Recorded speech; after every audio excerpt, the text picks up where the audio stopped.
use what you can, right? Yeah, yeah, that's true. Yeah. All right, Ron. Well, let's get into the stories and stuff. So you're from BC. You're a fellow British Columbian like myself. Where whereabouts you from? Actually from Vancouver Island. I was born and raised in Campbell River. I moved over to the Lower Mainland in 2000. Yeah, in 2000, I moved over to actually Surrey, and I lived in Surrey, New West, Burnaby. I kind of floated around until I found Maple Ridge, 2003, and I've been here since. Okay. So yeah, coming up on yeah, 20 plus years in Maple Ridge. Nice. Yeah, I yeah. grew up in Comox, so I'm familiar with the island. Oh, nice, Yeah. nice, Yeah, nice. fellow Islander, so Right on. I grew up as a I was in Sea Cadets, so I spent many a summer out in on the spit there at HMCS Quadra, just outside of Comox there. yeah, yeah. So I and my parents' whole family, both sides, are Cumberland. So I've spent many days out in the valley for sure. Yeah, yeah. My dad was stationed at CFB Comox, so we spent a lot of time all over. You know, at the private beach. Back then, it was the private beach.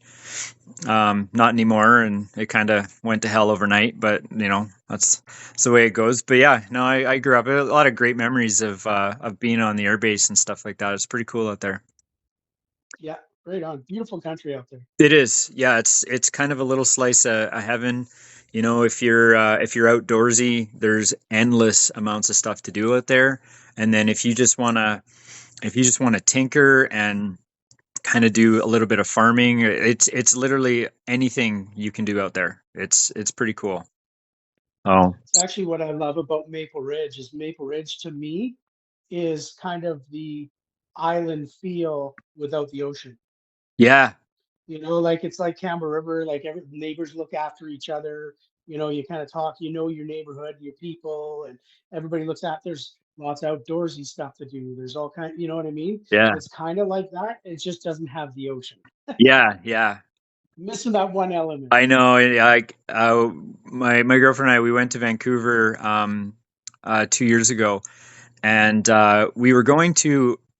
There was like this event that we bought tickets for, and then it got canceled. The whole event got canceled a week later, but I didn't know. So and we had bought the tickets like a month and a half in advance, and so we show up, and you know, obviously we couldn't go and got a refund and everything like that. But she was like, "Well, what do we do? We had counted on spending most of our time at this event." And I said, "You know what?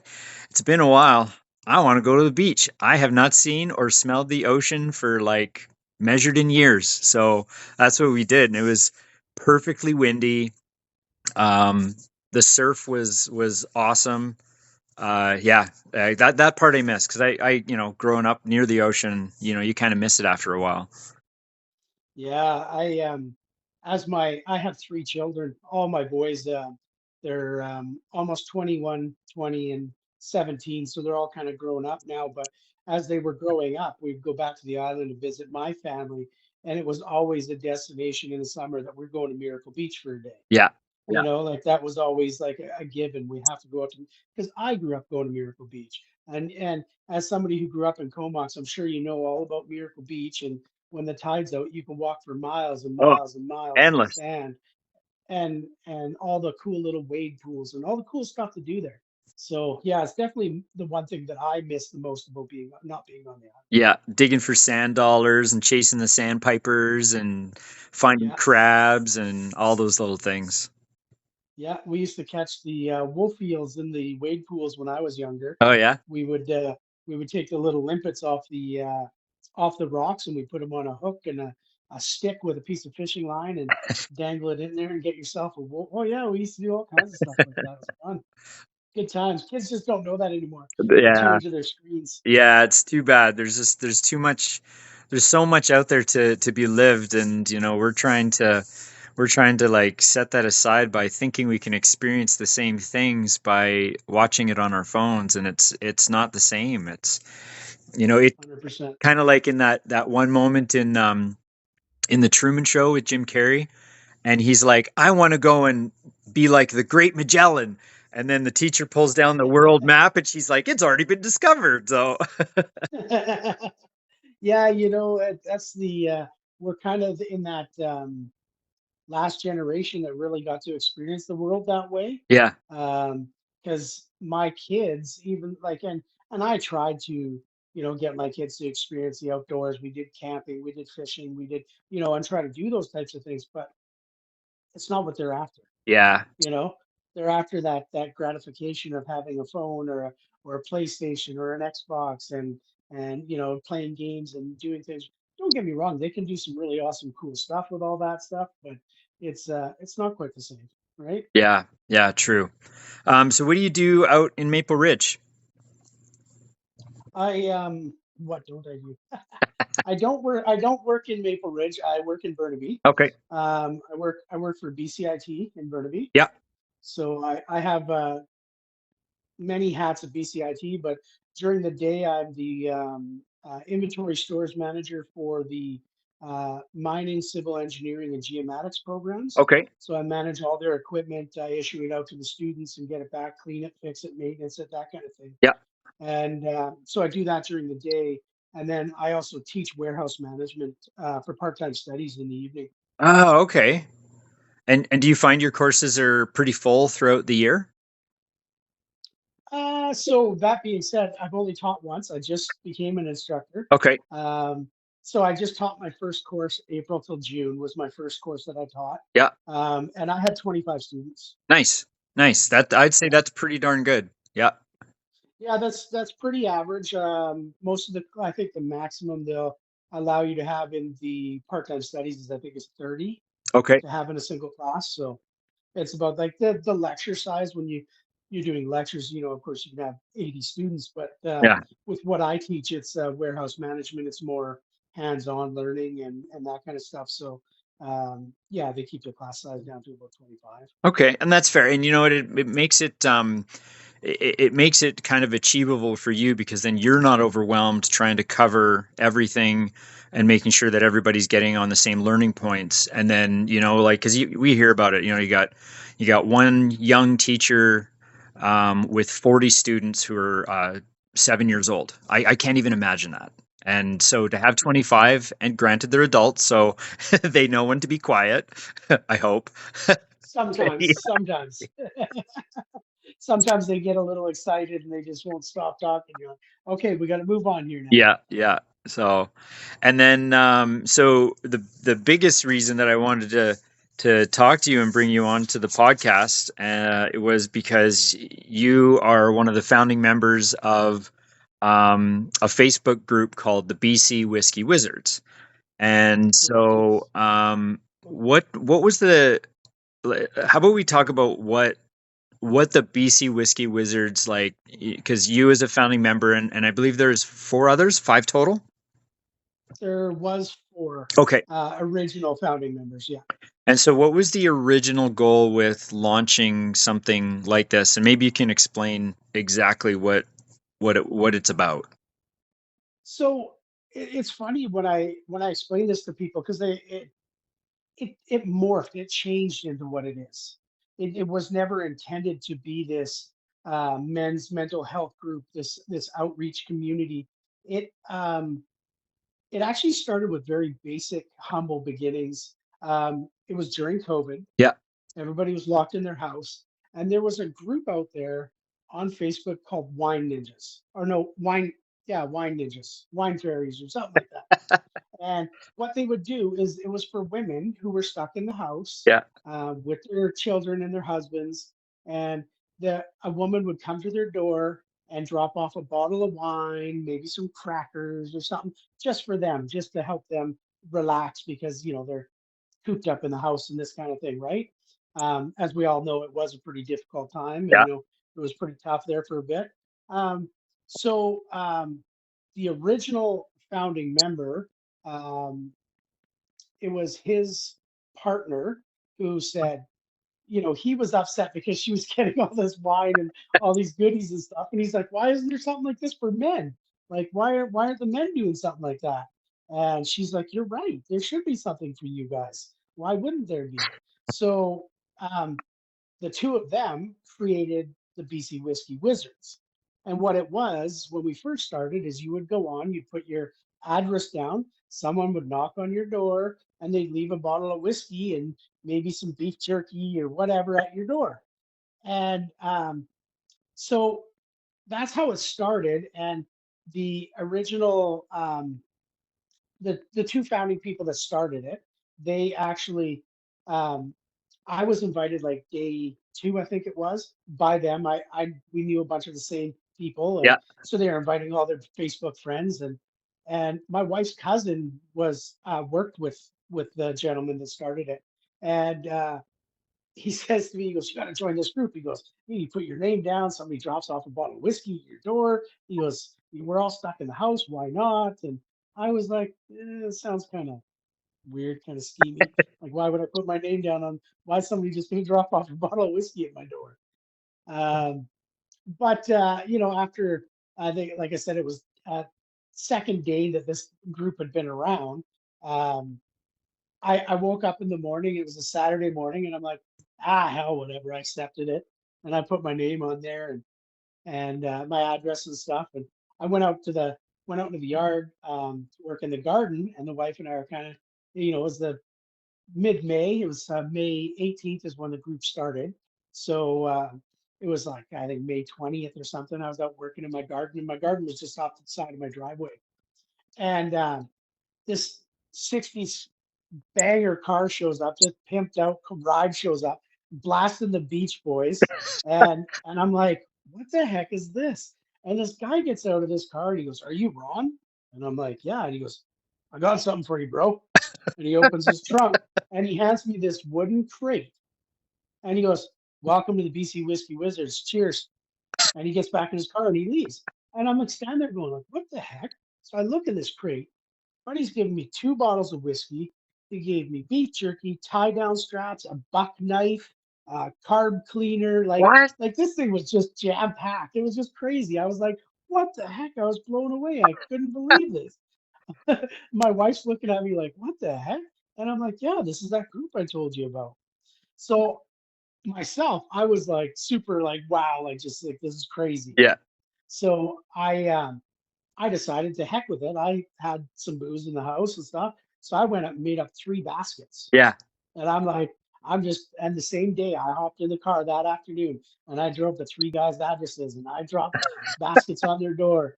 And I went back home and guys would post like pictures and thank yous and whatever, and say, "Look what I found on my doorstep. To whoever did this, you're awesome," that kind of thing. And of course, I see these three guys posting that they got my baskets, and I was like, "Wow, that's pretty cool." And that's kind of where those are the humble beginnings of Yeah. Yeah. our group. That's where it began. Um, and so it was, I think, day three or day four. Um, the people that started it, they were like lots of people were joining. Like by day four, we had like 200 people or something, Whoa. and we were like, "Oh wow, this is people are and people were dropping off whiskey at everybody's doors. Like it was happening like crazy. Yeah. Guys were dressing up as wizards. Guys were dressing up in costumes, and some guys would scare guys, and like knock on their door and hide behind their hedge, film videos. Like it was hilarious. It was the best time. It was like, wow, I couldn't believe this. And this is all during COVID. Yeah. Yeah. We're all trapped inside our houses, right? Yeah. Um, so it was really cool. But then I got called and they're like, "Hey, we need another guy to step up to help us out because there's so many messages coming in that the two of us can't maintain this." And I'm like, "Sure, yeah, I'll be an admin. I'll help out." And it was right there that I stepped into what then became a pivotal role as a founding member as to what we became. Yeah. That was my introduction to, wow, this is what we're going to do. And it just kind of went from there. And it just kind of grew and our membership grew like crazy. During COVID, oh, I remember like us celebrating, oh, we're at 400 members. Oh, we're at 500 members. Holy, we reached 1,000 members. And it's like, it Wow. was incredible. And guys were dropping off bottles at people's houses. And then we started seeing this. as we got bigger, we started seeing this little bit of a shift that guys would make posts on there and they'd be like, "Oh, thanks, man. I really needed that bottle. Me and the wife, or me and I'm losing my kids, or I'm going through a divorce, or work's really tough, or and we that's what the started seeing this theme, and it was interesting because very organically, guys started commenting and they were supportive and they offered advice and they offered help. Um, Many a times guys going out of their way to help other guys. Yeah. And I was like, and I remember like, and like I said, this is maybe 2, 3 months in. Yeah. And I'm like, wow, like this is, so we kind of sat and we talked. We were like, maybe this is something that's missing Yeah. and it's something that's needed because, as you know, we've had this conversation that there's there's a stigma around men's mental health, Very much. and we've always kind of been grown up and raised that you suck it up and you go to work and you turn the other cheek and Yeah. don't let it get you. It rolls off your back because you're a man. Yeah. You got to provide for the family and you can't have time to be in your head. You need to get out there and get your steel toes on. um, so it was interesting, and I we kind of we decided to embrace it, and I started with making mental health posts, Yeah. like suicide prevention posts and how to deal with anxiety posts and stuff like that, and they were getting all this traction, and all this time these zaps, as we called them, the dropping whiskey, was still happening regularly. And I think we are probably around the 600 or 700 member um, area when the craziest thing happened. And that was when we really realized, okay, we have to run with this. Yeah. Um, a member posted, single dad, down on his luck, no groceries in his house, you know, can't wait till the food bank, can't do, and you read a story and you think about your own self and the struggles that you've had and the family and your kids and everything you've gone through even in your childhood growing up. My mom and dad got divorced when I was really young, Yeah. and so my mom was a single mom for a lot of years, so I saw that struggle. So I reached out to the other two admin, and actually I think there was three other admin at that time. Um, and I said, you know what? I think there's something we can do here. Yeah. I said, what if we made a post and I just said, hey, I don't have to disclose who this guy is because, of course, he posted anonymously and the admin, we can read who they are. And I said, what if we posted and made a post and said, hey, we want to help this guy out. Yeah. Send $1, send $2. I said, man, we got like 700 people. If every guy sent $1, man, we load this guy up, Yeah. right? So we decided, heck it, we're going to try this. We're going to do this. So I made this post, and I kid you not, within 10 minutes, I had $480. Holy crap. Guys were sending $20, $50. Like, guys were just like, let's help this guy out. Yeah. And so I had to put a stop to it because the money was coming in too so quick, right? I'm like, no more. We got enough. We got enough. Yeah. Yeah. Um, so our original president and myself, we went to Superstore here in Maple Ridge. And if you go back on the page back far enough, you'll find the video where I'm live streaming on the page. And I'm like, hey, bros, you guys stepped up. We raised this money. And look at these steaks. We're getting this guy these steaks and these chicken breasts. And we're getting them this. You guys really helping this loaves of bread. And we're, and we're like going around the store. We even had the manager of the store come and tell us that we couldn't film in the store. Oh, yeah. And we're like, dude, this is what we're doing. And he's like, it doesn't matter. So we're like, okay, bros, we're gonna go pay for this. We'll update you outside. Yeah. Yeah. So we get to the till and we're ringing it all in, and it was like I think we ended up spending like $540 or something. Yeah. Because myself and the other admin member, we each chipped in, $40 either, whatever to cover the difference. And So we go outside Superstore and we've got these two huge baskets of groceries and we're taking pictures with the receipt. I'm live streaming. Guys are like, "You guys are the best. This is awesome." Uh, we drove to this guy's house, knocked on his door. He was unaware that this was happening for him, Yeah. right? Um, he broke down. He started crying. He told us about his struggles and how hard it's been and the the thoughts that he'd had, what was going around in his head, and we were like, it brought tears to me. Um, we hugged it out, we broke it out, and we loaded this guy's groceries in, and he was amazed. He put this post up, "Oh my God, you guys, you did this for me, and how much it changed and saved my life and my kids and all." And it was right then that we were like, I think it was like probably the next day we got a message from another guy. Yeah. "Hey, yeah, I saw you guys did this. I don't really want to ask. I don't really want to make a post." So then I was like, "Okay, well, let's see what we can do. Hey guys, we got another guy." Blah, blah, blah. Next thing you know, we're doing, you know, 4 or 5 grocery drops a week. Wow. And that went on for months that we were just constantly doing these. Holy. Um, and guys were always like, "Yeah, here's $5, here's $10, Yeah. whatever, right?" Um, and we were just like, wow. And our numbers were swelling like real big. Um, we got on CTV. So CTV interviewed us. We were doing a grocery drop for someone.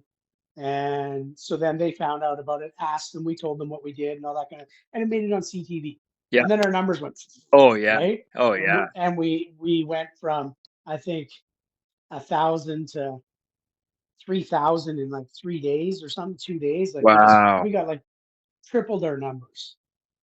Um, so we started trying to find creative ways to do it and make things work as the numbers grew and more members came. It's I don't know, man. It just became this spot, and then we became nonprofit, and once we signed our nonprofitship, doors open to free food. Yeah. So that we get right now we're signed on to I think 4 different stores that at the end of their day we get the stuff that's close to expiry. Okay. Um, at the end of the day we have 2 cobs that at the end of the day all the bread we get. Yeah. So and we give that out weekly to our members. Um, and it's all free. All you have to do is be a whiskey wizard and you get access to that stuff, Wow. right? Yeah, so it's and then of course as you know, you see guys making posts about, "Hey, my lawnmower's broken, my car's Yeah. broken, this is Yeah. done." And guys are offering assistance and guys are, "Oh, I'm moving. Is there anybody that can help?" "Oh yeah, no problem. I can come help you." Yeah. "Oh, hey, my truck just broke down." Like to guys, dealing with alcoholism, dealing with the sensitive subjects like ED. And what blows my mind still today, and here we are, like we're going on 6 years that we've been around, and we're almost at 14,000 members Yeah. at this point. Um, it blows my mind that a guy can make a post, and yeah, occasionally there's a shitty comment, someone's being a dick, and we remove it as fast as we can. But 99% of the comments that guys get on their posts are encouraging, Yeah. supportive, helpful. It, it's amazing. And anybody that I talk to that is a member, um, that's one thing they always say is like, yeah, like with a bunch of men like this, 13,000 men, you'd think it would be like a constant fist fight kind of, Yeah. alpha male versus alpha male. But it's really became a community and a brotherhood. The support that I've seen, because I joined a few years ago. I came across it by accident. And in your algorithms, and it would if you say you liked a post, but you're not following the page, then it'll show up in your algorithm again. So it kept showing up in mine. And then finally I clicked into the actual page, looked into it, I'm like, you know what? Yeah, I'll follow this page. This sounds pretty interesting. There's some interesting stories in here, and people, just guys helping out guys. So that's pretty cool. And I was new to BC, didn't have any friends, didn't really know any too many people, and um, so yeah, because I moved from Calgary to BC in 2020. So I've been in Kelowna since then.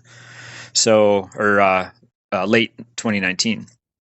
So yeah, and I started following the page, and yeah, like all the things that you were saying all started to stand out. It was, one guy said, "Oh man, I'm having a rough time with the missus, and I think we're going to break up." And that's a really common story that I see is usually situations where relationships are on the thin ice, and I see a few things where I'm like, hey, you know what? I've gone through that. I'm going to throw in my 2 cents. Maybe it'll help. I don't know.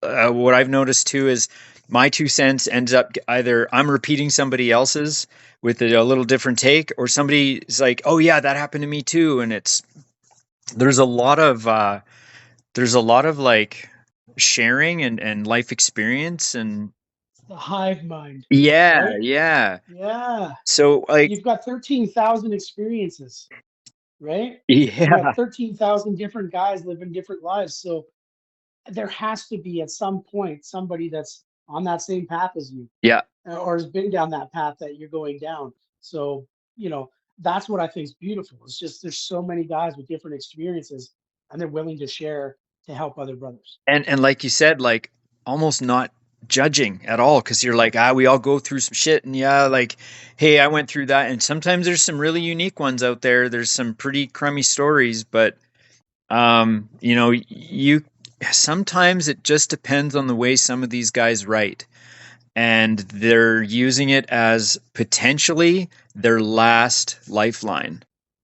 And then 100%. I can see it where somebody says something, and then you start to see the likes accumulate on this, and some guys are like, yeah man, you need to get some help, like, here's, if you're in this city, hey, I'm in Surrey, so if you ever want to knock on my door, I've got a coffee pot and a couple of rocks glasses, and we can have a quick cocktail, and we'll talk it out. I'm not a counselor, we'll talk it out, like, fuck it, we'll talk it out. Yeah, um 100%. that to me is, because the podcast, and that the idea that I've been trying to like work this out, and I've been actually trying to figure this out for about 2 years, and how to present the podcast. And then one day I just said, fuck it, I'm just going to start recording. I'm going to start interviewing people and talking to people about why men matter. And I think this is a big piece of it, is that a lot of women have communities, micro communities and larger communities. They get together, they do brunches and stuff like that, and then there's a lot of guys that don't feel like they have something like that. And I think what you guys have created has given them, at times, anonymity, but also an avenue to reach out. And yeah, like, it's beautiful. I've heard the story, I've heard the story a few times. Um, you know, I being here since day one and seeing it and working behind the scenes, I see a lot of people don't know. I approve 98% of the posts. Yeah. So I'm the guy who does most of the post approvals, and I see all these posts and I read them and I decide whether or not that they're viable or good for the page. And there are some that get declined, but I mean, it is a general want to reach out and have somebody listen. Yeah. And that's the one thing that I hear the most from guys that I meet after the fact is that, I get, hey Ron, like I was in a real dark place. I was considering, ending it all. Uh, it was my last lifeline, like you said, to make this post and pour it all out. And he said, I had a guy that reached out to me, and right away he's like, "Hey man, let's go for a coffee." And he's now one of my best friends, and we hang out all the time. And like stuff like that, it warms my heart to hear stuff like that. And I love seeing um, I love seeing people interact on the page in that way. I'm always kind of cruising through, and I spend way too much time on that page, but um, I'm always cruising through, and I like to read guys' comments and how they interpreted what the member was seeking or what they were talking about. And like you said, it's general support, Yeah. and it's what men don't have. And I talked at a rally a while back about this, and I said, there's women's only fitness, and there's they have all these like women's groups and women's, what do they call them? Women's support and the women empowerment movement and anything. But anything that men try to do that, they try to like men's only fitness can't have that. No, no. Why can't you? Why can't you? Why do you have to have a men's only fitness? Why can't women go in there? Equal rights. Yeah. Well, Yeah. they can have theirs. Yeah. And I'm just like, it doesn't make any sense. And so then you start thinking about, well, that old stigma again that men don't share because they don't have that avenue. And most men, even the closest, bestest friend sitting beside them, is not going to say, yeah, my marriage, or yeah, I'm having ED problems, or yeah, because they don't want to be embarrassed. They don't know what that reaction is going to be. Yeah. Right. And for so many years, it's been suck it up and push it down. And this community gives them the avenue. And that's what I love about the anonymous posting. Um, I think sometimes the anonymous is abused sometimes for the wrong reasons, but and there are some members that get vocal about it, like this shouldn't be anonymous. You're asking for directions. You know what I mean? Like, Yeah. but I love the ability to use the anonymous because it creates that safety that if you are concerned about that, you can um, post anonymously and still get that support and that help. Um, but you'll notice that very seldom do you see somebody that continuously posts anonymous because they post anonymous and they get all that love and all that support that the next time that they have a situation that they want to talk about, they're not afraid to put their name to it. Yeah. They'll speak out to the community because they know the community's there to help. Yeah, because like maybe in the back of their mind, they're like, okay, this thing that I'm going through, it's my situation, and because it's so personal to that individual, that once they post it and they get it out there, and they're like, wow, I just had like 25 comments, and a whole bunch of people are saying like super supportive things, and then they come out and they're like, yeah, okay, I posted this anonymously a while ago. I'm posting an update, but I'm going to do it as, it's John Doe, and this is me, this is my situation. And that that empowers guys to realize that, one, they're not going through shit alone, and two, that there is a support system that's not going to make them feel like a pussy for coming out and saying it. And Exactly. it's Yeah. super super important because, yeah, what do you think is the most common thing that guys are talking about or posting about, the situations that they're in? Well, I think the two most common, I think you already hit the one was relationship wise, whether it be um, eh, the say your loss of your kids from a divorce, or trying to get your kids back, or the spousal part of it, whether you're separating or together and having issues. That relationship piece is probably the largest, Yeah. and and I think it's just because, of course, again, you're having issues at home with, say, your partner. You're not going to sit there and tell your partner 100% how you feel. I know they say they should, but men don't. We're not going to. No. And so to be able to go onto our page and post it out and vent it out, and then have guys say, oh, yeah, maybe you're overreacting, or no, you're 100% right, or you know what I mean? Um, it's cathartic. It definitely helps. And I think the second one is financial. Okay. Everybody's struggling right now. Yeah. It's the cost of living is extremely high. Yeah, it's just rent is brutal, Oh God. groceries are brutal, Yeah. gas is brutal. So I think financial is another big one. But yeah, relationships is probably number one. Anything to do with your spousal and arguments at home and divorce and Yeah. that kind of thing. It's a big topic for sure. Yeah, I see. Yeah, definitely the ones I see the most common are relationships. The ones that I have had, some personal experience with. I've gone through divorce. My kids live in Calgary. Like that part I've kind of gotten over the hump on that one because that takes a long time to get through. But the one that I find that stands out the most is that um, some guys are involved in an abusive relationship where the man is not the abusive one. And this is becoming more and more common and more prevalent in as we understand the duality of individuals' relationships and the part that they play in those relationships. But that abuse is not a necessarily one-sided thing. Commonly, it's a one-sided thing. Usually, it's guys who are notorious for being, the bad guy in that situation. But the ones that I've seen where it's like, my girl hit me last night. I've seen guys post like my girl hit me last Yeah. night, and this is not the first time. Have any of you guys gone through that? Or my girl blew up at me because I came home 15 minutes late because I had a long day. Like, The verbal abuse thing, that's a big one. Yeah. yeah, I've seen a Yeah, I've seen lot of lots of that. those. And Yeah.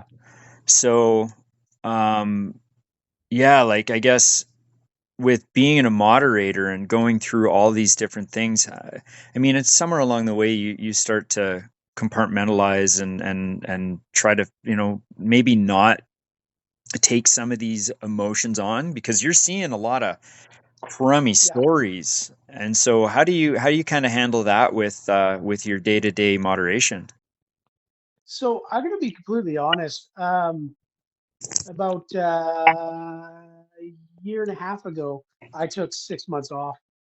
It was getting to me. It was too much. I felt like um, being in the position that I'm in. So I was the vice president of the group for the longest time. Yeah. Um, I stepped down. I needed time, and somebody else stepped into the role. And I came back after about 8 months because I constantly felt like I needed to help these guys, and I constantly needed to respond to these guys. And being who I am, I'm Big Ron. I'm very viable face on the BC Whiskey Wizards. I post daily. I I do live chats every Sunday. I organize most of our draws and most of our outreaches and events and stuff like that. So um, a lot of wizards know me, Yeah. and so I get a lot of private messages. And for a while, it was getting where I couldn't keep up with the messages, and it was getting to be too much, and it was stressing me out because I'm the type of guy that I want to help everybody. Yeah. So my wife finally had to say, "You need to take some time off because this is," because she could see me. I was stressing. I'd be like, I would get a notification. I'd be like, "Oh, my phone again? Why? Let me watch a TV show." Like it got so bad at one point. So I actually went to the admin team and said, "Hey guys, this is what's going on." And I was really struggling with one wanting to help all these guys, but hearing all these different stories and the struggles and I guess in a way, a lot of the time I compared it to my own life. Okay. Yeah. So then it would get me in my head, even if I wasn't. Like the guy would be talking about relationship stuff, and then it would make me think about my relationship with me and my wife, and it's great. But I would get in my head thinking maybe it wasn't, Yeah. and it was starting to affect my everyday, and so I needed to take some time. Um, since I came back, I haven't taken on quite as much. I still do quite a bit, but like you said, I think it's a more of a compartmentalized of that little bit of just, okay, I can see them, post them, let somebody else respond. I don't have to respond to every one of them. Yeah. In the early days, every wizard that reached out to me and added me as a friend, I would accept them as a friend on my Facebook. And I don't do that so much anymore because it gets to be too much, Yeah. right? It's almost like I needed to be there 24/7. So Yeah, it's tough, but it's definitely something I love. It's a huge part of me. Um, the wizard life and wizard culture has I don't know if I'd say it transformed me, but it's made me I think it made me a better man in the fact that I can look at myself and and and look at my life and look at other people's lives and see, okay, maybe my life isn't that bad, Yeah. you know, and find ways to make it better, like it's reading their comments and reading their posts. It's you see those things and hey, I never thought about doing that before. Maybe I should try that. Yeah. And it's just it's awesome. I love it. I live it. If you look at my office, I got wizard stuff all over my office. I've got probably 30 or 40 different shirts and hats and sweaters, and I've got wizard everything. That's awesome. What have you ever met like because you do a lot of the online stuff and typically there would not necessarily be because I saw you guys had like an event tent at one point. But have you met quite a few of the different members throughout the last few years? Yeah. So when we first started out, just after we started doing the food drops and stuff like that, um, we decided to do swag and we wanted to do shirts and sweaters Yeah. and stuff like that. My wife has a t-shirt business. That's what she does. So she became the swag person. Okay. So I constantly had wizards coming to my house to pick up their swag. Yeah. So I would get to meet so many wizards that way. And then also um, we would have these little events like we've had a barbecue, we've had a couple pub nights, we had a rally for anti-bullying, Yeah. um, which also got us on the news again for the second time. Um, yeah, like, and then I guess the different food drops we've gone to hockey games and stuff like that. So you get to meet wizards there, and um, yeah, it's awesome. I love meeting new wizards, and it's always it always makes me laugh because they know me. I don't know them. Yes. You know, to them or to me, they're a name on a page, and you'd have to jog the oh yeah, that guy. Okay, okay, you're that guy. All right, nice to meet you. But they know me instantly because I'm raw and my face is all over the page. Yeah. Yeah. You know, I do. I don't know if you've ever attended any of my Sunday lives. Sunday nights, I go live on the page, 7 o'clock, usually 7 to 7:30, 7 to 8, depending on what I got to talk about that day. I talk about anything going on in the wizard world. Um, and then I just randomly bullshit with guys. So guys come in, they join, hey Ron, how's it going? Oh yeah, that kind of thing. We just talk about this, talk about the weather, talk about I'm a baseball coach, so we talk about my baseball game that we had that weekend or whatever, right? And so a lot of guys they see my face Yeah. and they're like, oh, that's Ron, that's Big Ron. And they come up. My wife, it makes her laugh. She's just like, we'll be walking and, Michael's or something. And some guy goes, hey, Ron, it's Big Ron, Beastie Whiskey Wizards. Hey, how you doing? And my wife's like, oh my God, again? Because it happens all the time. And my youngest son, he's a comedian. He's like his dad. He's always picking at me and joking and stuff. And anytime that happens, he gets back in the car. Hey, Big Ron. He's gonna, mock me a little bit, eh? But yeah, no, I love meeting new wizards and talking to them and hearing their story, and it's great. It's great to meet new people. Yeah, yeah, yeah, having the abstract celebrity status is it's kind of funny. Oh, Yeah, it's definitely it's grown over the last few years, especially when I started doing my Sunday lives on a regular. yeah, Um, and like I said, it's funny because if you pop into my live, there might only be 6 people or 7 people in the room.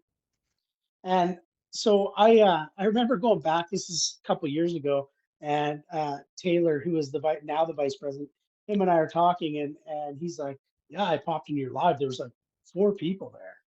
And he goes, "And you're just talking to these guys?" And he goes, "I was like, right on." And then I popped out. And he goes, "But there was only 4 people there." And I'm like, did you go back and look go back on the page and scroll to that live and see how many times it's been watched?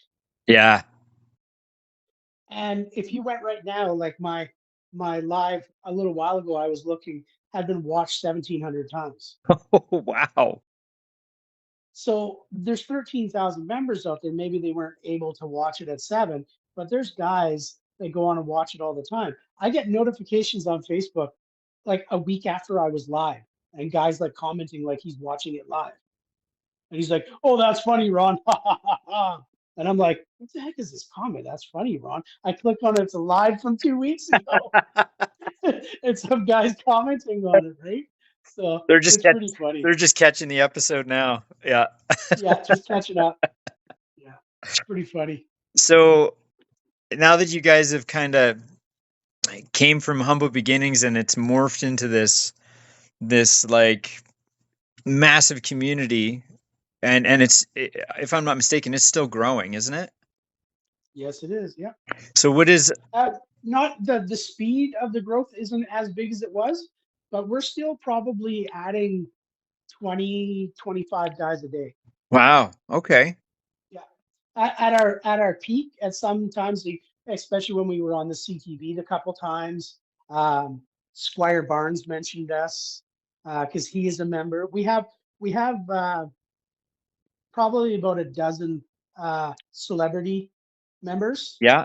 that are members that don't post and don't comment, but are in the page and said that they they follow it and stuff like that. Like Squire Barnes, the sports announcer, um, the rap artist Mercules, and most of the Stomp Down crew. They're all a bunch of rappers from the Lower Mainland. Yeah. They're all members. We have mayors. We have a couple MPs. Um, and the one thing that we discussed when the MPs and the mayors joined was we have a couple rules of the BC Whiskey Wizards, and it was rules that we implemented early on to protect our members. And that is we do not allow political posts at Okay. all. Okay. Yeah. It's too polarizing. It creates sides. It does. We're trying to create a community of support. So we don't want that polarizing. You're left, well, I'm right. It's Bang yeah. my chest. It's easy to pick a Yeah, we team. don't want Yeah. that. And with that, we don't allow religion for the exact same thing. That that also makes sense. Yep. So those are two things that we don't allow. And when those members joined, that was something that was discussed with them. So the mayor of Port Coquitlam, when he joined, he reached out to me and he said, "Hey, I've heard about your guys' page. I want to join. Da da da da da. This is the thing." I said, "We would love to have you. We'd love to have you as a member. It would be awesome to have you, a mayor of a city in the Lower Mainland." But I must explain, and I, put it out for him why we wouldn't, and 100% agree. No problem. Yeah. And it's more about the community than it is his, trying to get his political views out. Yeah. Yeah. It's so easy to create that line in the sand and which team are you on. And then if you can just get rid of that line in the sand and not worry about the team, and then just come down to the fact that there's a human being and he's a neighbor and he needs either some advice or some help, because that's all it boils down to. Because it doesn't matter if Buddy likes the Edmonton Oilers or the Calgary Flames. It does not matter. Exactly. Everybody's got their team and the things that they enjoy, and it just comes down to just helping another bro out.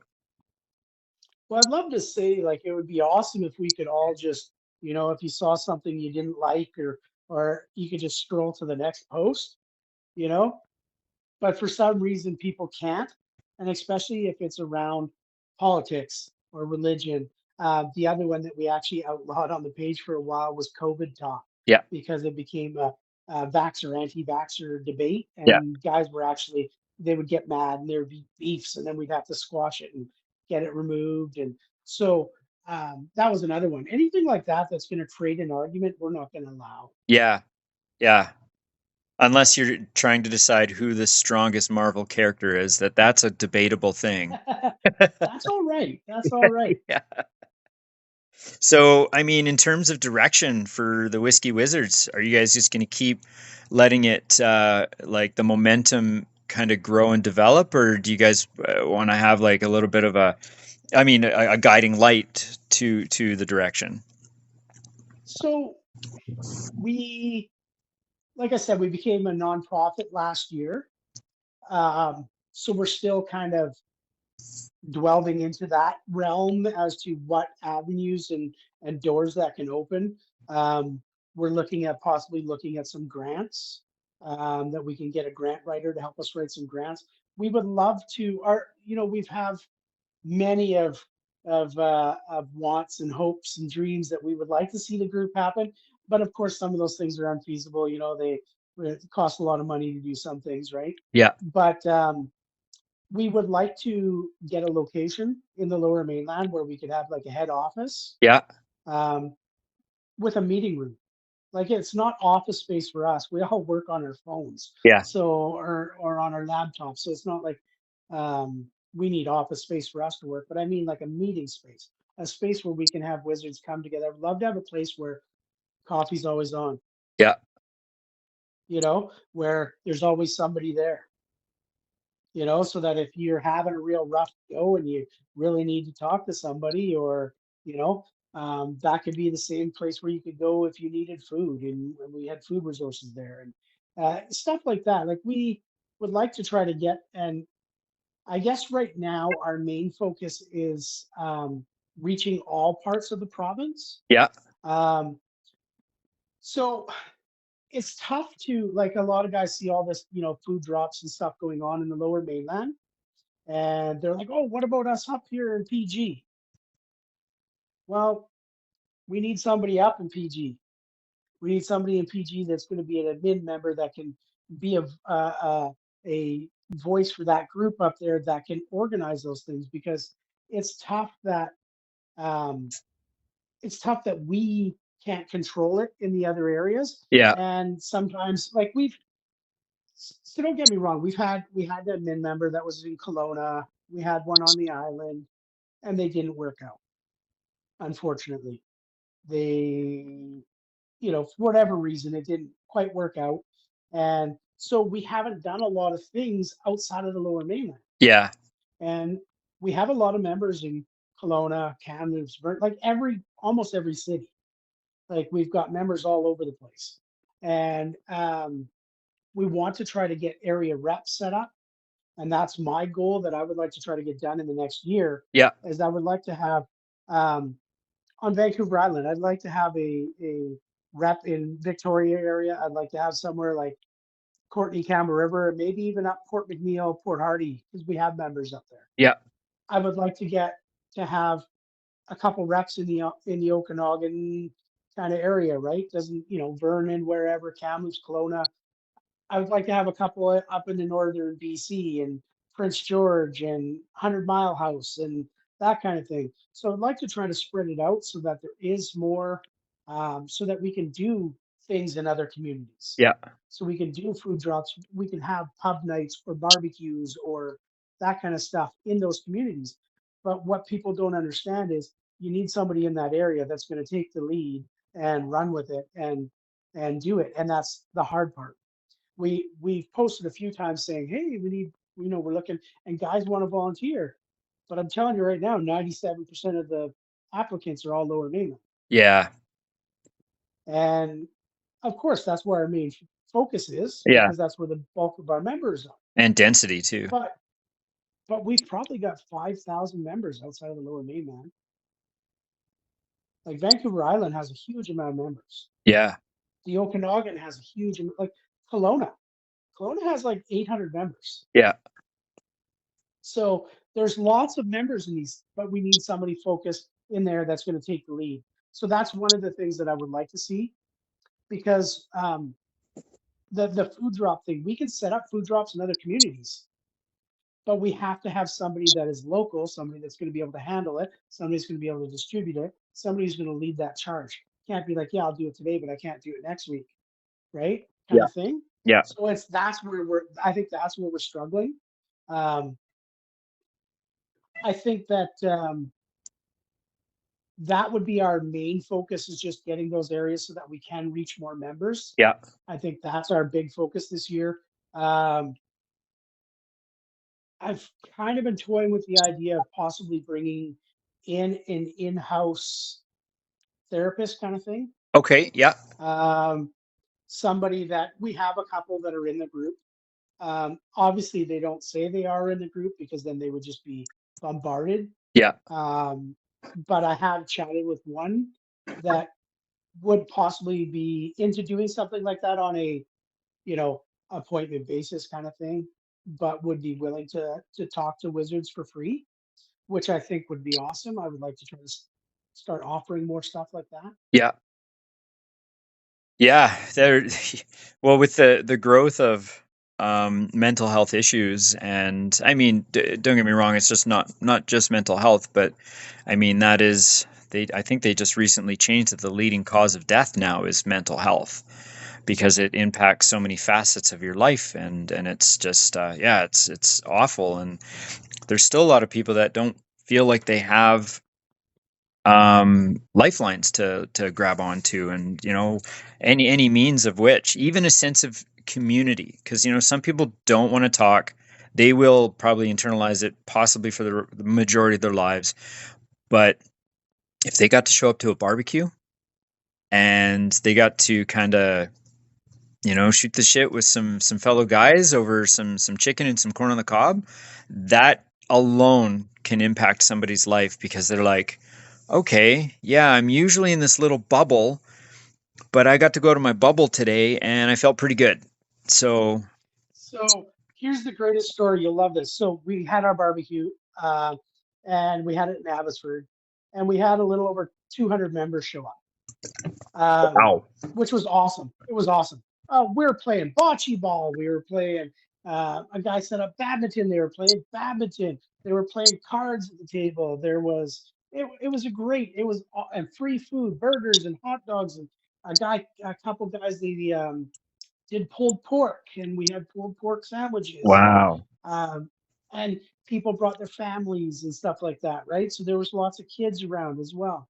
But the one story about the barbecue that really hit home for me is the member that was living in Chilliwack, really struggling with mental health, secluded himself in his house, didn't have a job anymore, didn't have family, didn't have anybody, and he lived in his house, barely ever went out. Found the BC Whiskey Wizards through somebody else.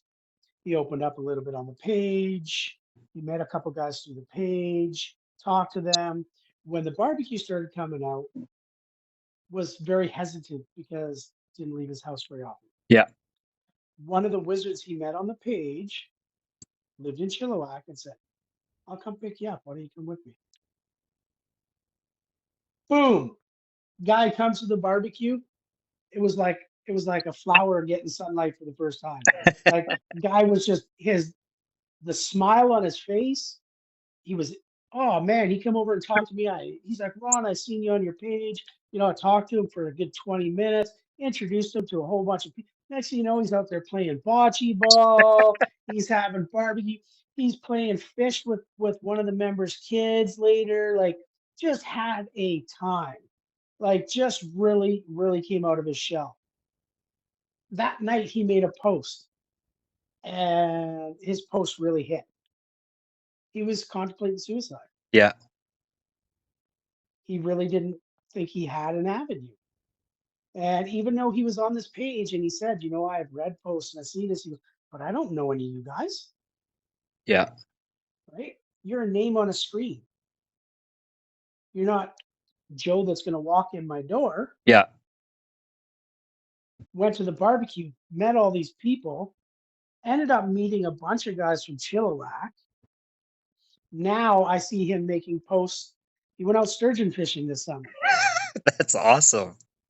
And that stuff to me is like the best, because now you just see this guy that was really struggling, really having a hard time, found the community, found friendship in the community, found support in the community, and now he's out there living life. He's not living in his apartment anymore. Yeah. He bought a mountain bike this summer. He bought a mountain bike because him and two other wizards that live in Chilliwack decided that they want a mountain bike around and do trails. And I'm like every time I see him post, I get a little smile because I'm just like, it's awesome because I know where he started and where he is now, Yeah. and just to see that is just, yeah, it warms your heart. You're just like, wow, that this group that I work on did that, and that's what keeps me going. Seeing those little wins and those things like that. And I wouldn't even call that a little win. I'd call that a big win Oh, because that Jewish proverb to he's say. still with us. I was going to say the Jewish proverb to save a life is to save the world entire.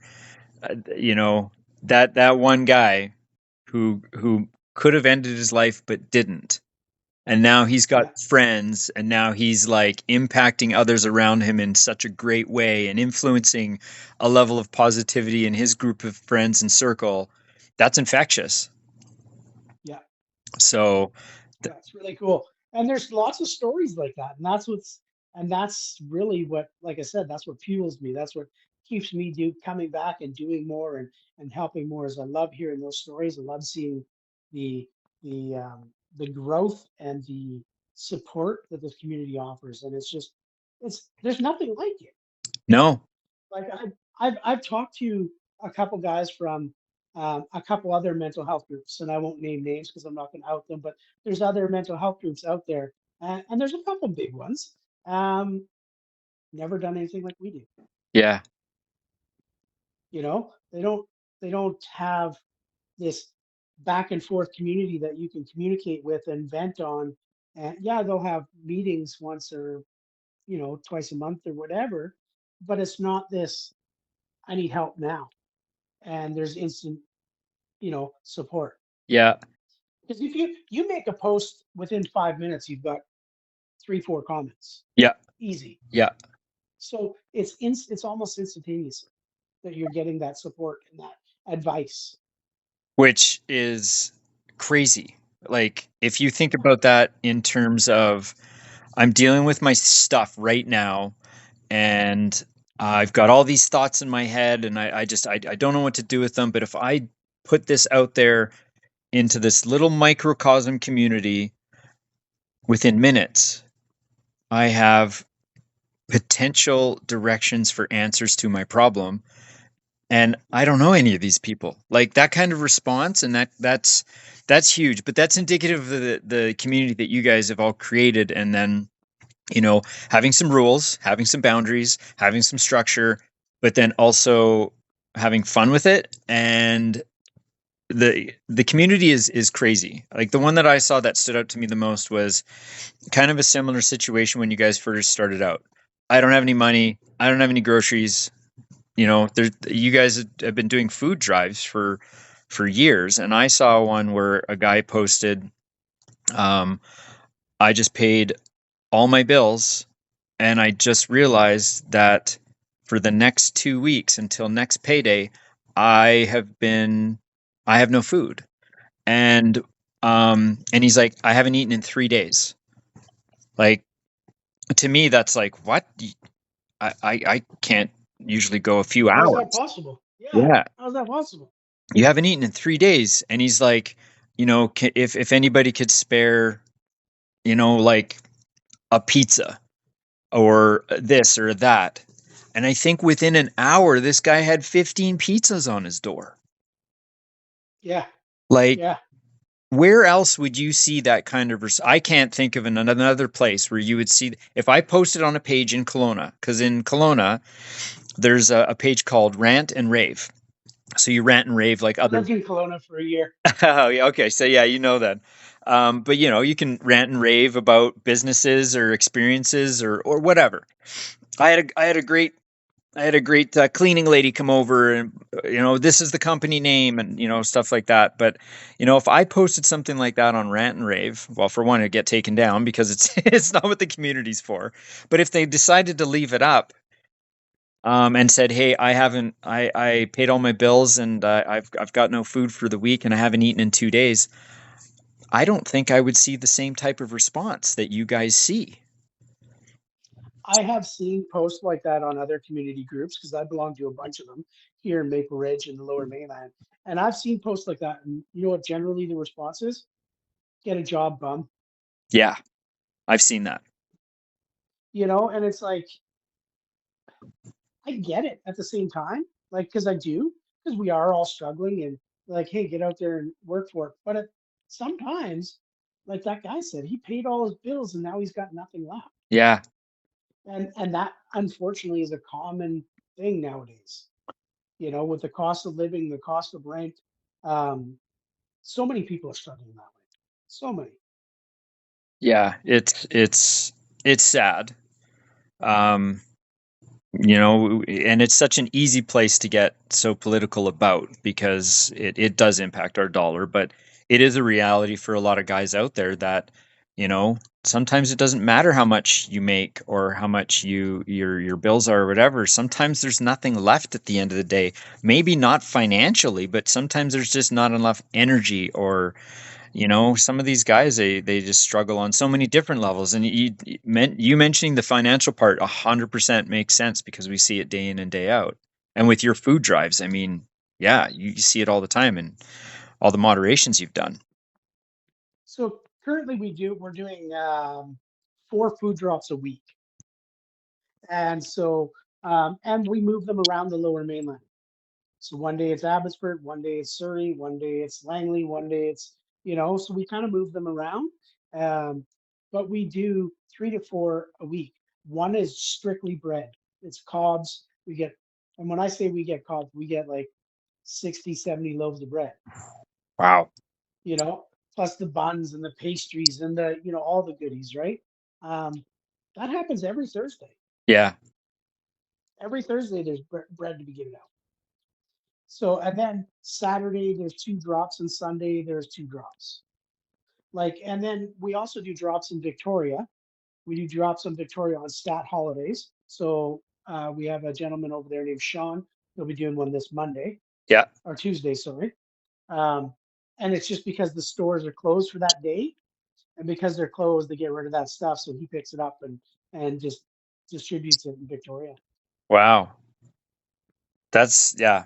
That's amazing. I mean, what you guys are doing is pretty damn good work. So, And it's not even just for our community. Like we've done fundraisers. Um, we've raised almost $30,000 for Vancouver Children's Hospice. We've raised a little over $10,000 for Big Brothers and Big Sisters. We raised $1,000 for Community, which is a resource center in Vancouver for gay, lesbian, and two-spirit people. So it's like a mental health resource. So we raise money for them. Um, we, yeah, like we do outreach as well as helping internally as well. So there's lots of give in the group.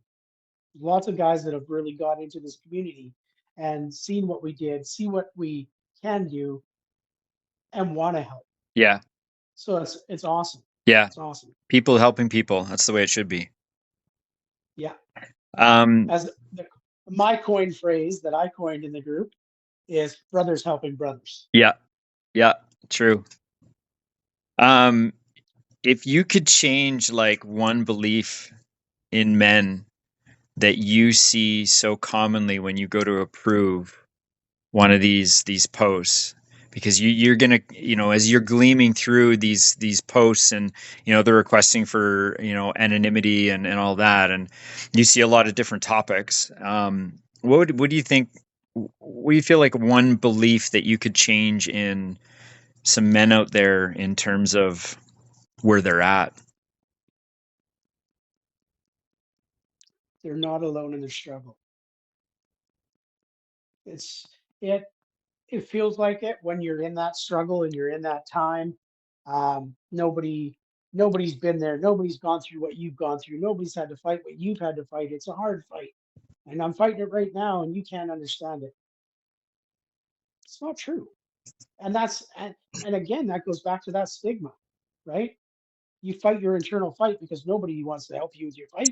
You're a man, deal with it. Yeah, Um, but we have found specifically in this group we're all fighting the same things, to some degree or another. We're all fighting the same demons. We all got the same battles going on: finances, family, relationships, work. We're all doing it.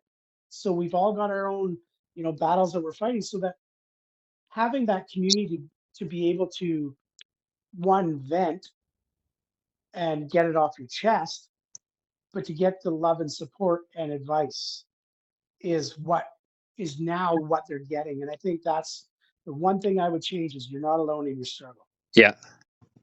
Because a lot of guys make those posts and they feel like they're the only one in that struggle, and sometimes they're at the end of their rope because they feel they're the you know and knowing that this group is here, this community is here and waiting, you know they're waiting for that post. Yeah.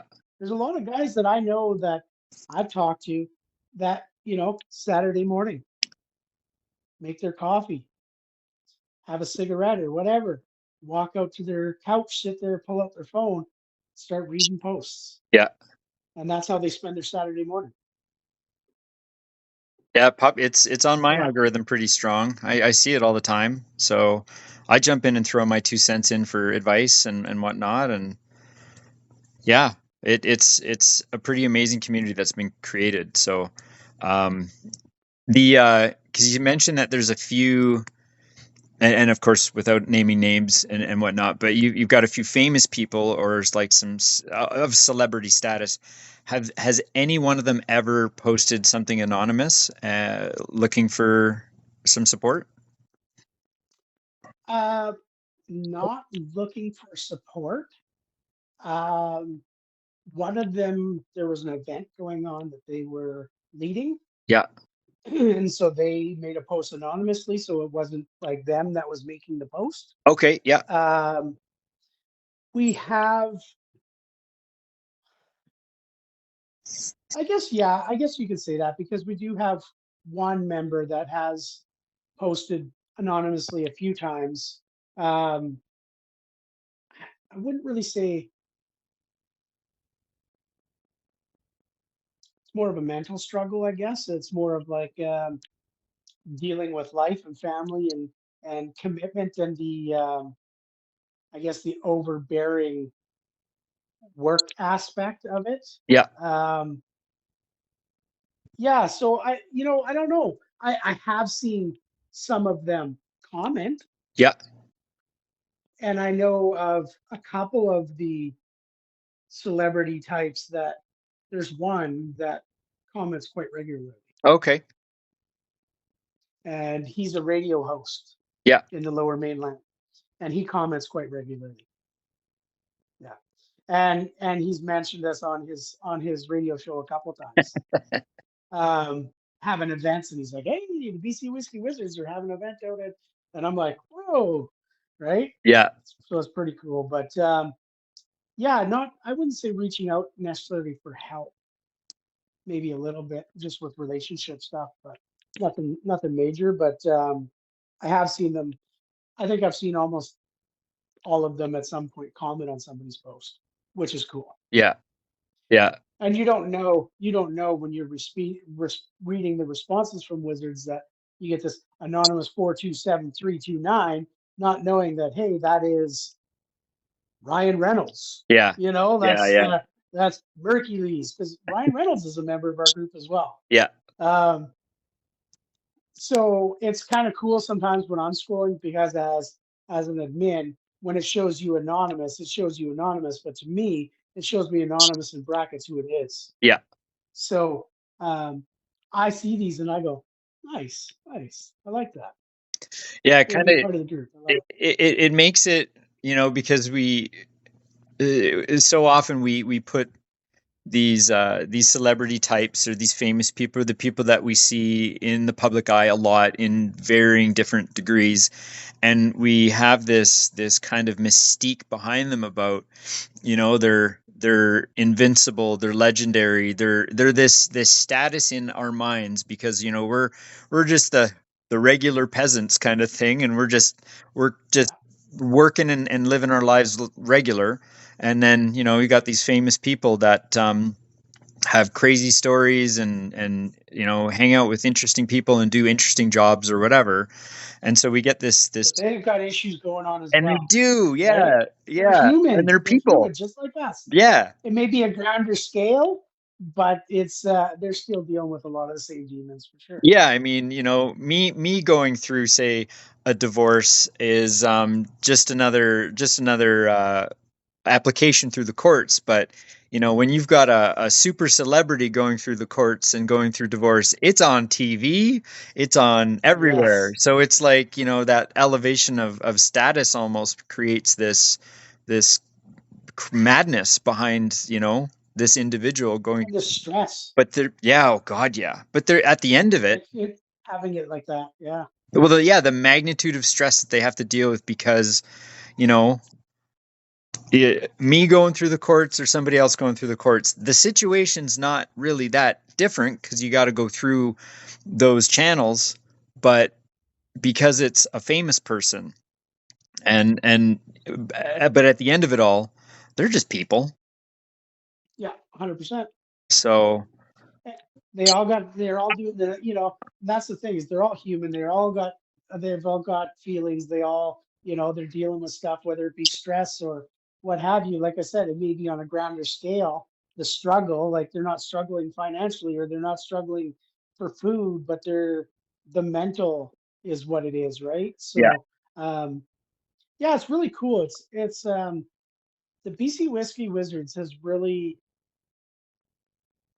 it's organically, I think, like, yeah, we did prod it a little bit to move it in certain directions, but it organically became the community that it is. yeah, And I think that's what makes it so special is it wasn't like, hey, we're creating this mental health page and this is what it's going to do. You know, it, like I said, those humble beginnings of just dropping whiskey off at a guy's door, yeah.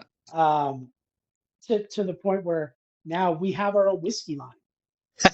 We have, That's did you know awesome. that? I did not know that. No way. Show you. I want to see this bottle.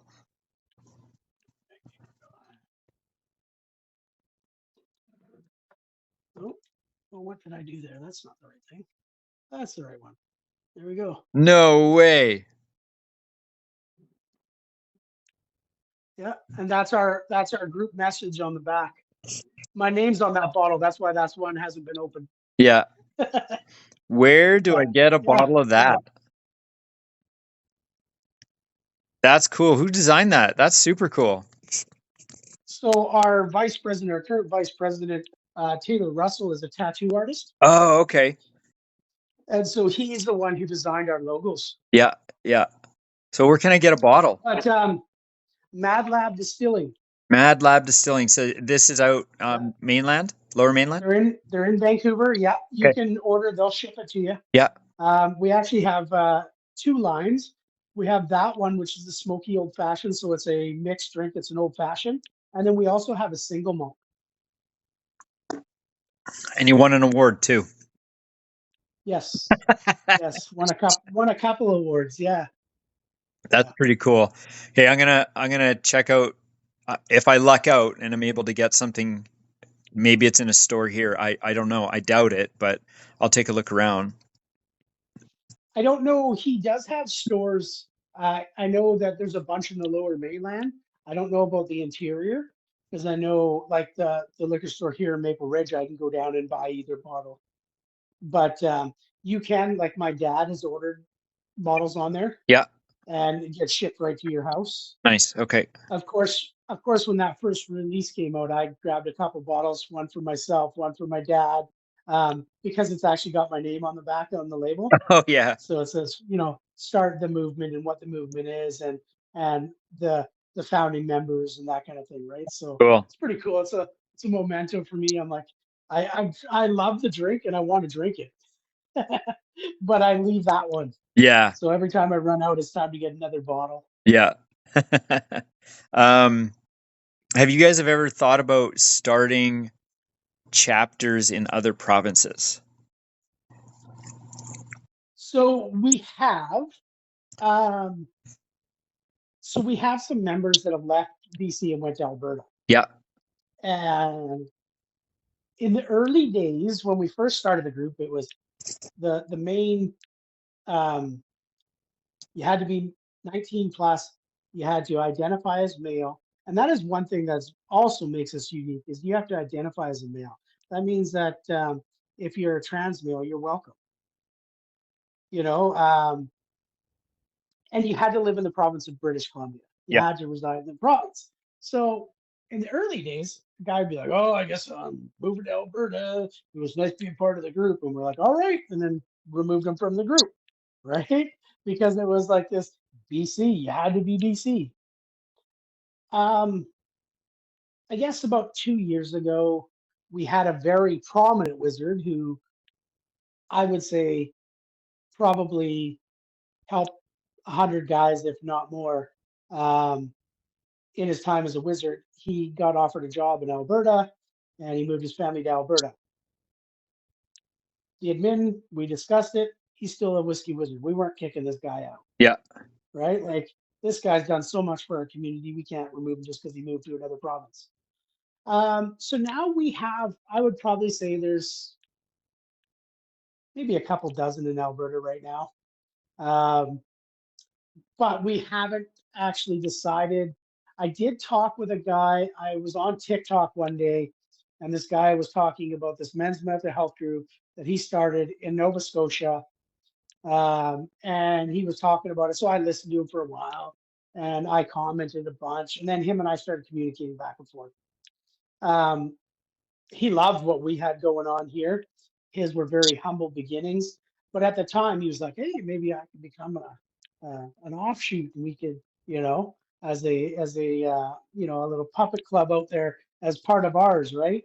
And we kind of talked about it. And at the time, the admin decided that no.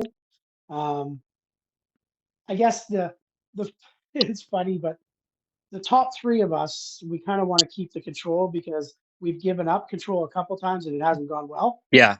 and we've had to rein back in. So I think we're a little gun shy on the releasing, relinquishing people to do things in our name. You Yeah. know what I mean? Yeah. Um, we've had a few wizards, unfortunately, abuse the name and used it to get things, and then abused it, Yeah. kind of thing. So we very reluctant about letting our name be spread out as, hey, this is a person who's in charge of BC Whiskey Wizards, Nova Scotia. Yeah. You know what I mean? Because I don't want it to tarnish what we've already built, and I think that's the main thing is we're scared that way, I guess. But like I said, we're a new nonprofit, so we're still exploring things. Yeah. So, Yeah. and we partnered with a couple other nonprofits as well. Um, so there's um, Rainforest. We've partnered with downtown East Side, so we actually have donated food to them. They do like a lunch at the downtown East Side and give out sandwiches and soup Okay. to the homeless down there. So we partnered with them a few times. There is a cannabis substitution community that we partnered with a few times. They offer edibles and cannabis substitution for heroin and meth and fentanyl and stuff like that. So they go out and do outreach and they give these goodie bags to them to try to keep them off the hard stuff. Yeah. So we partnered with Mission is our biggest one that we partner with, but they're all over the Lower Mainland. So there's a bunch of little things that we're trying to we're trying to spread our wings a bit and get into different areas. But Yeah. again, the other thing is that it's time consuming. We're all working. We all have families. We're all doing this off the side of our desk, right? We're not getting paid to do any of this. Yeah. So it limits us on how much we can do it sometimes.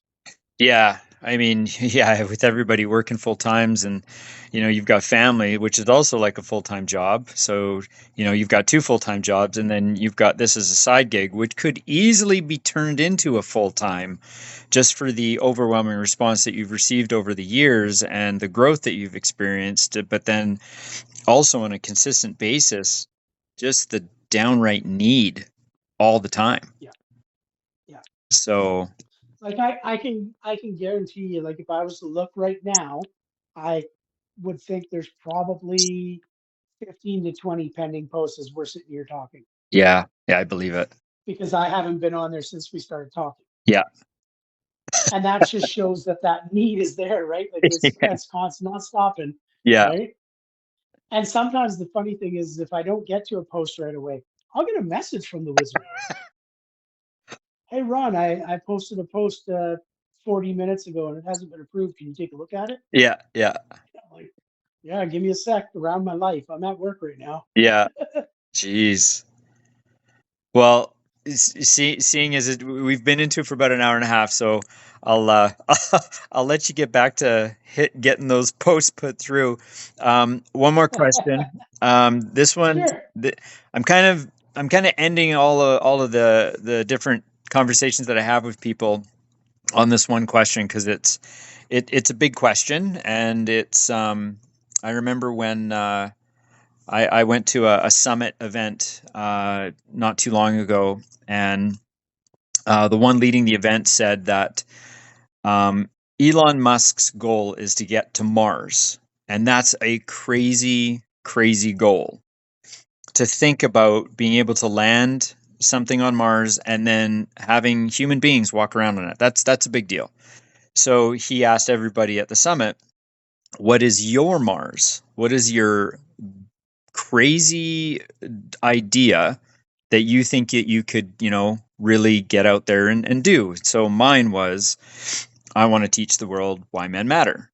And that's why I started the podcast, Why Men Matter. So I guess this would be kind of a two-part question, but what is, as a podcaster and as somebody who does a lot of philanthropy work and a lot of help in the community and stuff like that, like what is like your big crazy goal? And then I'll end that question with, in your opinion, why do men matter? So my Mars for the BC Whiskey Wizards, and I've mentioned this on my live before, is I would love to fill Rogers or BC Place with just wizards and have a rally and have like a call to men's support and men's mental health and have 20, 30,000 guys in that stadium, all there wearing our swag, like pushing our community and have guest speakers and make it like an event, right? Yeah, That's to me, that would be my Mars for the group. I That would would be be my there Mars for in a sure. heartbeat. I would be there. Yes. Yes. Yes. I think it would be awesome. We've we've got a couple, like I would say not quite Mars, the moon. um, we would like to do a camping retreat. Oh, okay. So we've actually had a couple wizards that own property. In the Shuswap was one, and one was off um, somewhere in the interior. I can't remember who it was. Um, Offered to be able to lend us the land for a weekend to do this. Cool. So that's another thing that I'm myself and Taylor, we've kind of been trying to work on it. It wasn't feasible this year, but we're hoping maybe we can make it feasible for next year, where it's a weekend retreat. Bring your tent, bring your trailer, bring whatever. Come up there. We'll have bonfires and barbecues and just meet each other. And yeah, we'll have the rally and we'll talk. And Yeah, yeah, I'll probably get up there and say something. Taylor get and say something, whatever. But just more or less having the community get together yeah. and have like bocce ball and all that kind of stuff and just be able to enjoy the community. So that not quite Mars, but that's our moon. That's something that we're kind of shooting for. Hopefully, in 2026 year. Yeah, that'd be pretty good. That'd be awesome. I think it would. Yeah, for sure. And I think we've got I've got a bunch of little ideas like that in my head that I want to do a smoke off with guys who smoke meat. Yeah, We've got a ridiculous large community of guys who have smokers and constantly posting smoked meats and smoked meals and stuff. And I thought it would be kind of cool to have a little competition yeah, and maybe get 10, 15 guys that all are smokers to smoke something and bring it to the park and smoke it there or whatever. And then just have droves of wizards show up and try it. yeah. Wicked. You That'd be know, so fun. I think that would be a cool one. I think that would be really cool. And another way of getting the community out. around food, talking, socializing, Yeah. and we could crown the best smoker of the day, or that kind of thing. So, yeah, I think it'd be a cool idea. And then, yeah, in your opinion, why do men matter? Oh, that's a big question. Um, Men matter because everyone matters. Every life matters, and we're no different than anybody else. For thousands of years, we've been carrying the load, carrying it on our shoulders and carrying the weight of the world, the weight of the families, the weight of the communities. And for those thousands of years, it's always been they'll just be there. They'll do that. You know, um, but I think now we're getting to that age that we're looking back at things and going, maybe that isn't the best tactic. Maybe that isn't the best way. Um, like our male suicide rate and just the overall burden that men carry and the stress and not getting it out there. So I think we matter as much as everybody else, and it's time for the world to wake up and say men matter too, Yeah. right? And provide those, and we're starting to. You're starting to hear things, of men's mental health and how important it is, and you hear the breaking down the barriers and stomping out the stigma and these types of coin phrases that are now starting to gain traction. Yeah. And it really wasn't until I would say the late 2000s, early 2020s that we really started looking at that and deciding and realized that, yeah, men do matter. We do matter. We carry a lot of the load for the world, and sometimes we just can't, or we need help carrying that load. Yeah. Yeah. That's a great answer. Well, let's end on that, and then I'll stop the recording, and then we can do a debrief. But that was a great talk, and I appreciate your time, Yeah, and then yeah. thanks for having me. I look forward to hearing it. Um, I I would love to, once you get it all done. I would like to share it myself on the Whiskey Wizard page. Yeah. And the reason why I say that, I was going to mention that to you, was you'll get traction. I'll get lots of traction. Yeah. So if I share it and be like, hey guys, I just did an interview on men's mental health around the BC Whiskey Wizards and blah, blah, blah, because I did a BC Whiskey Wizard episode on my podcast, Yeah. and I got thousands of listens because guys were like, hey, it's about the BC Whiskey Wizards, right? So it's cool. So I appreciate it. Awesome. Well, thank you.